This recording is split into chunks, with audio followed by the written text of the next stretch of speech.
आजच्या डिजिटल युगात कृत्रिम बुद्धिमत्ता म्हणजेच AI हे तंत्रज्ञान जगभरात सर्व क्षेत्रांमध्ये परिवर्तन घडवत आहे।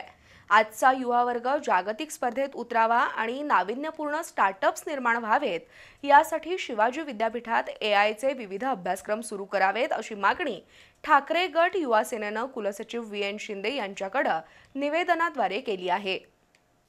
आजच्या डिजिटल युगात कृत्रिम बुद्धिमत्तेला मोठं महत्त्व आलंय। त्यामुळे विद्यापीठानं AIचे सर्टिफिकेट कोर्स सुरू करावेत अशी मागणी ठाकरे युवा सेनेनं शिवाजी विद्यापीठाचे कुलसचिव VN शिंदे यांच्याकडे निवेदनाद्वारे केली आहे।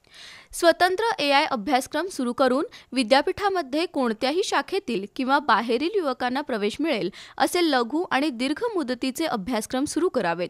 युवकांसाठी AI कौशल्य विकास केंद्र सुरू करावं, विद्यापीठात AI स्किल डेव्हलपमेंट आणि इनोव्हेशन सेंटर स्थापन करावं, AIचा गैरवापर टाळण्यासाठी AI इथिक पॉलिसी तयार करावी, विद्यार्थ्यांना डिजिटल साक्षरता आणि सायबर सुरक्षा याबाबत प्रशिक्षण द्यावं, AIचा वापर करून व्यवसाय कसा करता येईल याबाबत मार्गदर्शन शिबिर घ्यावं अशा मागण्या निवेदनाद्वारे करण्यात आल्या। यावेळी युवा सेना जिल्हा प्रमुख मंजित माने, रोहित वेडे, कृष्णा जाधव, चैतन्य देशपांडे, सुमित मेळवंकी, सानिका दामुगडे, आदित्य जाधव उपस्थित होते।